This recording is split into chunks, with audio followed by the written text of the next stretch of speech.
Hello, ഇന്ന് 75 hard ചലഞ്ചിന്റെ 51ാമത്തെ ദിവസമാണ്.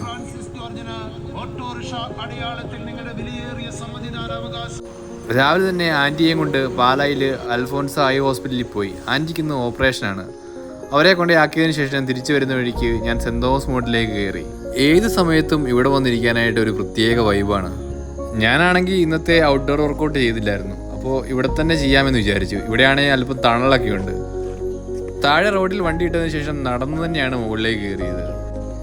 45 മിനിറ്റോളം അതേ തന്നെ നടന്നതിന് ശേഷം കുറച്ചു നേരം അവിടെ റെസ്റ്റൊക്കെ എടുത്ത് അവിടുത്തെ കാഴ്ചകളും അവിടുത്തെ കാറ്റൊക്കെ കൊണ്ടിരുന്നു. മനുഷ്യനെ ഇരുട്ടിന്റെ കുഴിയിലേക്ക് തള്ളിവിട്ടതിലൂടെ പെട്രോളിനും ഡീസലിനും അധിക വില നിശ്ചയിക്കുകയും ക്ഷേമ പെൻഷനുകൾ നൽകുവാനാണ് എന്ന് പറഞ്ഞ് അധിക നികുതി ഏർപ്പെടുത്തി ജനങ്ങളെ പറ്റിച്ചത്. 26-ാം തീയതി വെള്ളിയാഴ്ചയാണ് ലോക്സഭാ ഇലക്ഷൻ. ഇപ്പോൾ നാട്ടിൽ ഇലക്ഷന്റെ പ്രചരണം അവസാനഘട്ട പ്രചരണം